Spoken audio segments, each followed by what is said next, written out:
सोलापूर महानगरपालिकेच्या परिसरामध्ये म्हणजे प्रिमायसेसमध्ये आज दिवसाढवळ्या 3 वाजता काही प्रायव्हेट माणसं महापालिकेचं भंगार चोरीला घेऊन जात असताना मला एका शुद्ध नागरिकाचा फोन आला की साहेब इथं एक प्रायव्हेट गाडी आली आहे आणि गाडी भरून घेऊन चालली आहे. मी तिथं आल्यानंतर आयुक्तांना बोलून घेतलं, संबंधित अधिकाऱ्यांना बोलून घेतलं. कुणालाही ती गाडी कोण भरून नेत आहे, कोण ती गाडी भरून नेण्याची परवानगी दिली आहे त्याची कोणतीही ताळतम्य नाही आहे.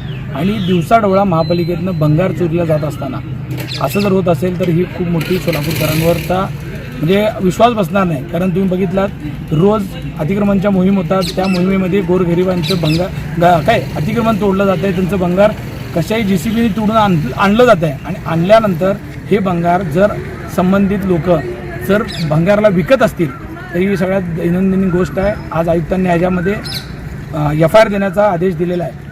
महापालिकेचे सभागृह नेता नरेंद्र काळे असतील, महापौर असतील, यांनाही गोष्टी लक्षात आल्यानंतर त्यांनी सांगितलं की अमोल बापू तुम्ही जे काय चोरी पकडली आहे त्याच्यामध्ये आम्ही रितसर FIR देऊ आणि जे कोणी अधिकारी असतील, जे कोणी कर्मचारी असतील, जे कोणी बाहेरचे लोक असतील या सगळ्या लोकांना पोलीस कारवाई केल्याशिवाय थांबणार नाही असं त्यांनी आम्हाला हे केलेलं आहे, वचन दिलेलं आहे. म्हणजे किती वाजता घडलं हे प्रकरण आणि नेमकं तुम्हाला सूचना मिळाल्याबरोबर आपण काय केलं?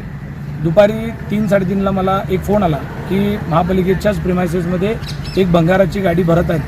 मी जेव्हा तिथं आलो त्यावेळेस अकुलवार मॅडम तिकडून येत होते आणि मी आत येत होतो आणि आम्ही दोघं समोर आलो आणि मी मॅडमला म्हणलं साहेब मॅडम ही गाडी कुणाची आहे? मॅडम म्हणले मलाही माहीत नाही. आणि आम्ही दोघं विचारणार तोपर्यंत ती जे संबंधित गाडी भरणारे लोक होते ते गाडी पळून गेले.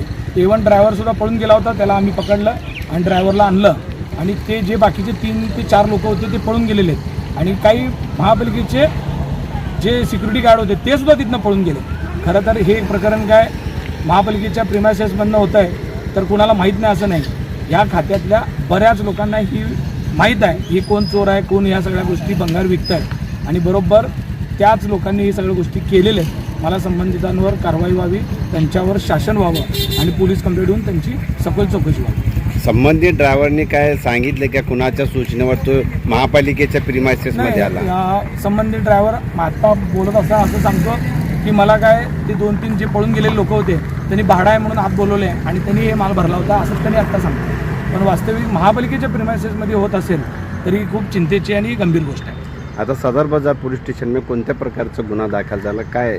आत्ता सदर बाजारमध्ये या गोष्टीचा गुन्हा दाखल करण्याकरता काही संबंधित अधिकारी आलेले आहेत आणि ते आता FIR देतील, त्यानंतर पोलीस तपास करतील.